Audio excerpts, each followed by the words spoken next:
नमस्कार, मैं हूं जिशान साबिर। अभिनेता के तौर पर रंगमार्च पटना से संबद्ध हूं, जैसा आप जानते हैं। एक बार फिर से मैं आपके समक्ष एक नई कविता लेकर उपस्थित हूं, जिसका शीर्षक है देश कागज पे बना नक्शा नहीं होता। कवि हैं सर्वेश्वर दयाल सक्सेना। तो आइए पेश है उनकी एक नई कविता, देश कागज पे बना नक्शा नहीं होता। यदि तुम्हारे घर के एक कमरे में आग लगी हो तो क्या तुम दूसरे कमरे में सो सकते हो? यदि तुम्हारे घर के एक कमरे में लाशें सड़ रही हो तो क्या तुम दूसरे कमरे में प्रार्थना कर सकते हो? यदि हाँ, तो मुझे तुमसे कुछ नहीं कहना है।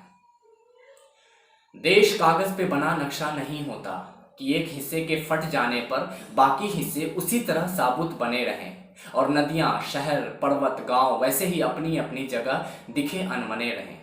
यदि तुम ये नहीं मानते तो मुझे तुम्हारे साथ नहीं रहना है।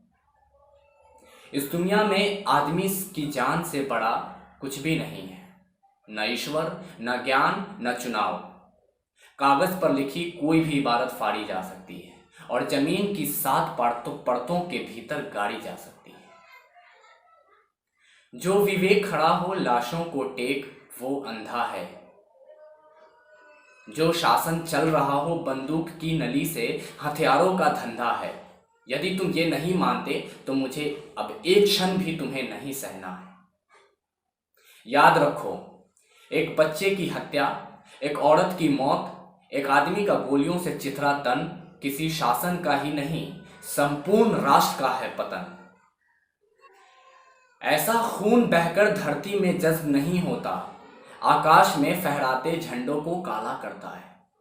जिस धरती पर फौजी बूटों के निशान हो और उन पर लाशें गिर रही हो, वो धरती यदि तुम्हारे खून में आग बनकर नहीं दौड़ती तो समझ लो तुम बंजर हो गए हो। तुम्हें यहां सांस लेने तक का नहीं है अधिकार। तुम्हारे लिए नहीं रहा अब ये संसार। आखिरी बात बिल्कुल साफ, किसी हत्यारे को कभी मत करो माफ।